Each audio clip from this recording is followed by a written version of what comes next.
ఒక్కసారి గనుక చంద్రబాబు నాయుడు ఒక్కసారి ఇటు గన ఈ రోజు చూస్తే ఇక ఈ రోజు నీకు నిద్ర ఉండదు, నీ కొడుకుకి నిద్ర ఉండదు, నీ పార్ట్నర్ కి నిద్ర ఉండదు, నిన్ను మోస్తున్న పవన్ కళ్యాణ్కి నిద్ర ఉండదు.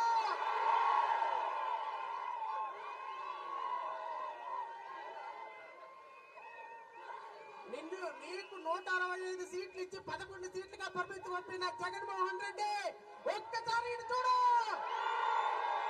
ఒక్కసారి జాతిని చూడు.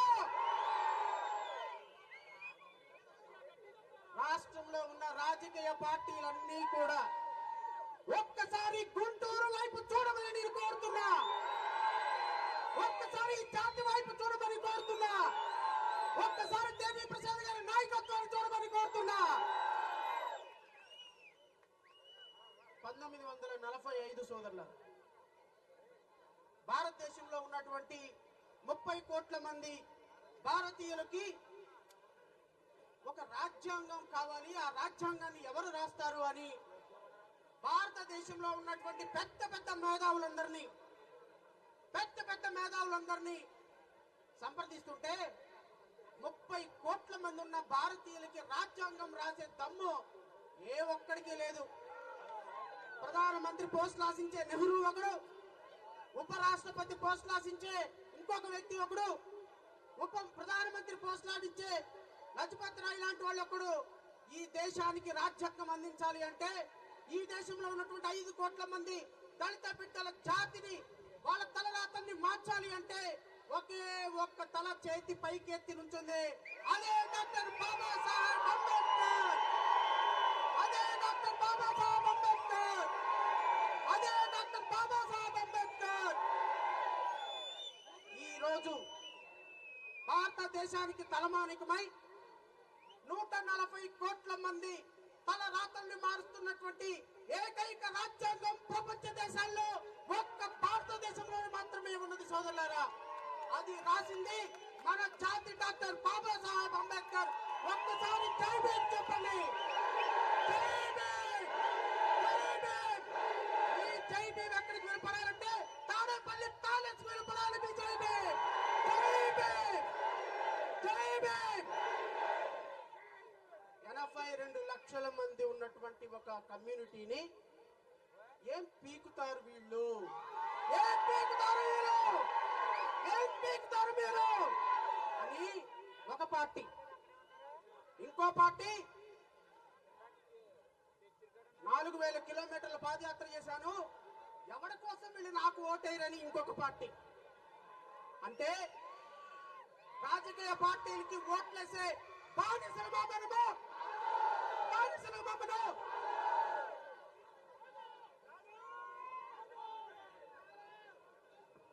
ఒక్కసారి డాక్టర్ బాబాసాహెబ్ అంబేద్కర్ అన్న మాటలు నేను ఒక్కసారి గుర్తు చేస్తాను చూడండి.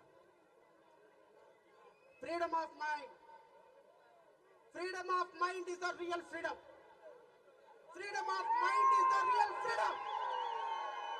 అంటే స్వేచ్ఛ ఉన్నటువంటి మనిషి మాత్రమే నిజమైన మనిషి. A person whose mind is not free, though he may not be in a chains,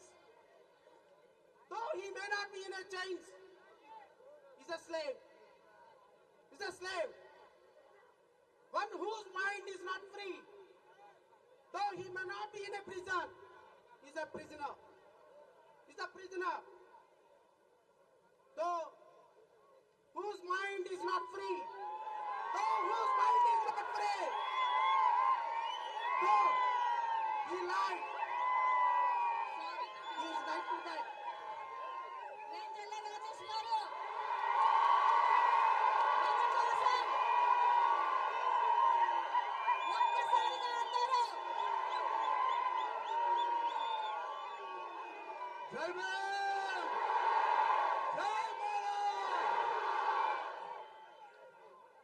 Thank you so much. I heartily welcome everyone. సోదరులారా, డాక్టర్ బాబాసాహెబ్ చెప్పినటువంటి అద్భుతమైనటువంటి మాట, ఈ రాజ్యాంగం ఈ రాజ్యాంగం మన కళ సాకారం కానప్పుడు ఈ యువత రాజ్యాంగం మీద యుద్ధం చేయాలని ప్రకటించినటువంటి డాక్టర్ బాబాసాహెబ్ అంబేద్కర్ మనకు స్ఫూర్తి. మీరు అడగొచ్చు, సార్ భారతదేశంలో అత్యున్నతమైనటువంటి సుప్రీంకోర్టు ఇచ్చినటువంటి జడ్జిమెంట్ ఎందుకు భారతదేశంలో ఇంత దుర్మార్గకరమైనటువంటి జడ్జిమెంట్ ఇచ్చిందని నేను మీకు చాలా స్పష్టంగా ఒక మాట చెప్తున్నా సోదరులారా. 2024 జూన్ లో జరిగినటువంటి భారతదేశ సార్వత్రిక ఎన్నికల్లో 240 సీట్లతోటి గెలిచినటువంటి భారతీయ జనతా పార్టీకి వచ్చినటువంటి ఓట్లు 23,79,50,000 ఓట్లు. అంటే 23 కోట్ల ఓట్లు వస్తే ఈ దేశాన్ని గత 14 సంవత్సరాల నుంచి పరిపాలిస్తున్నటువంటి భారతీయ జనతా పార్టీ 40 కోట్లుగా ఉన్నటువంటి దళిత బిడ్డలు కనుక ఏకమైతే ఈ దేశంలో ఎర్ర కోట మీద అంబేద్కర్ జెండా ఎగిరి తీరుతుంది అనేటువంటి ఒకే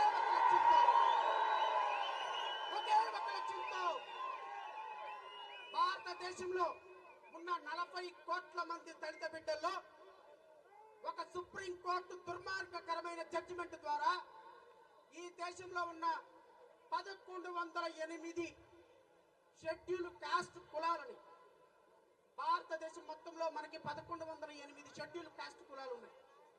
1108 కులాలని 1108 విభాగాలుగా విభజించి ఈ దేశంలో ఎప్పటికీ కూడా రాజ్యాధికారానికి రాకుండా చేసినటువంటి ఒక దుర్మార్గకరమైనటువంటి జడ్జిమెంట్ సుప్రీంకోర్టు ఇచ్చినటువంటి జడ్జిమెంట్. ఈ జడ్జిమెంట్ కేవలం ఒక మాలా బాధితులకు మాత్రమే కాదు, రేపు ఉదయం ఈ క్రిమిలేయర్ సిస్టమ్ వల్ల, ఫస్ట్ జనరేషన్ రిజర్వేషన్ వల్ల ట్రైబల్ పీపుల్ కు కూడా, ఎస్టీ సోదరులకు కూడా ఈ జడ్జిమెంట్ దుర్మార్గకరంగా మారే అవకాశం ఉంది. నేను మీ అందరినీ కోరుతున్నా, ఇది కేవలం ఆరంభం మాత్రమే కాదు, ఇది రాజకీయ పార్టీలు మాలా మాదిగ ఓట్లని, మాలల్ని మరి ముఖ్యంగా 82 లక్షల మందిగా ఉన్న మాలల్ని మనల్ని ఓటు బ్యాంక్ గా చూసే చంద్రబాబు నాయుడికి ఇదే చివరి ఎన్నిక కావాలి అని నేనైతే పిలుపునిస్తున్నా. నేను ఈ వేదిక నుంచి ప్రకటిస్తున్నా, మన మొదటి శత్రువు చంద్రబాబు నాయుడు.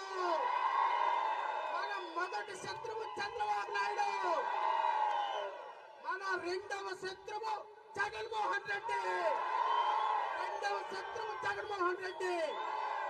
మన మూడవ శత్రువు ఎవరు? పవన్ కళ్యాణ్. మన నాలుగవ శత్రువు మోడీ.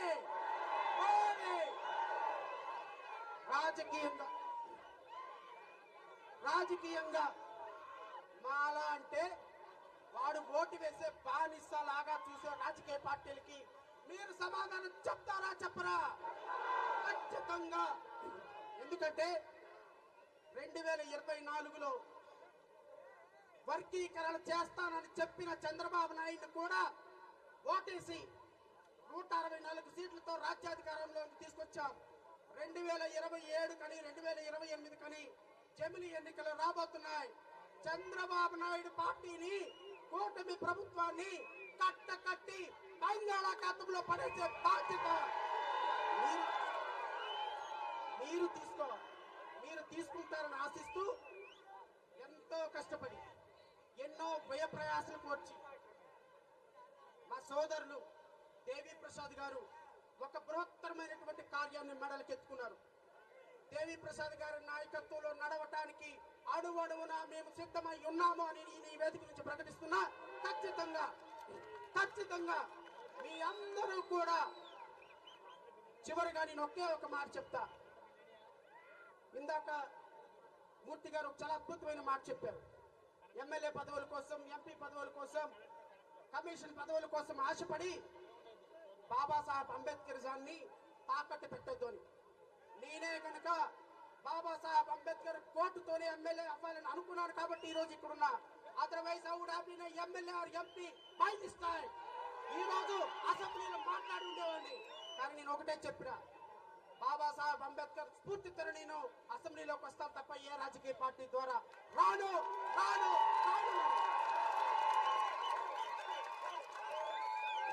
అసెంబ్లీలోకి వెళ్ళేటప్పుడు భారత రాజ్యాంగం నా చేతిలో ఉండాలి, బాబాసాహెబ్ అంబేద్కర్ స్ఫూర్తి నా మనసులో ఉండాలి అని కోరుకున్నాను. కాబట్టి ఈరోజు చాలా మంది అన్నారు తెలుగుదేశం ఏజెంట్ శ్రవణ్ కుమార్ తెలుగుదేశం పార్టీలో చేరతాడని.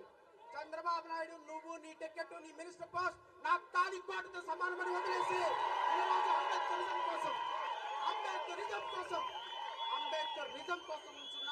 నుంచుంటా దేవి ప్రసాద్ గారి నాయకత్వంలో పని చేస్తా. ప్రతి ఒక్కరి మనసులో అంబేద్కరిజాన్ని నిలబెట్టడం కోసం నా చివరి రక్తపు బొట్టు వరకు పోరాటం చేస్తా, ఆరాటం పడతా, నమస్కరిస్తూ నాకు ఈ అవకాశం ఇచ్చినటువంటి ప్రతి ఒక్క జేఏసీ అభ్యర్థికి, చెల్లి నాగ మల్లేశ్వరి చాలా కష్టపడుతుంది, అన్వరపు కిషోర్ కష్టపడుతున్నారు, అందరూ ఉన్నారు. మీ అందరూ ఒక వేదిక మీదకి రావాలి. ఇది మన భావి తరాల కోసం పోరాటం. సోదరులారా, ఒకరోజు దయచేసి ఒక్క నిమిషం, ఒకరోజు నీ కొడుకు వచ్చి నానా అమ్మా ఒక్క నిమిషం ఒకరోజు నీ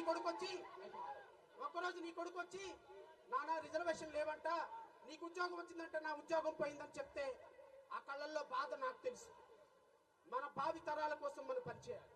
అంబేద్కర్ తన బిడ్డలను చంపించుకొని ఈ రోజు ఎంతో మందికి రిజర్వేషన్లు ఇచ్చినటువంటి రాజ్యాంగ ఫలాలని మన భావి తరాలకు అందించాలంటే నువ్వు సమితిగా మారాలి, పార్టీలను బంగాళాఖాతంలో వదిలేయాలని మనస్ఫూర్తిగా కోరుకుంటూ నాకు ఈ అవకాశం ఇచ్చిన మీ అందరికీ కూడా హృదయపూర్వకంగా నమస్కారాలు తెలియజేస్తూ జై భీమ్, జై భీమ్, జై భీమ్.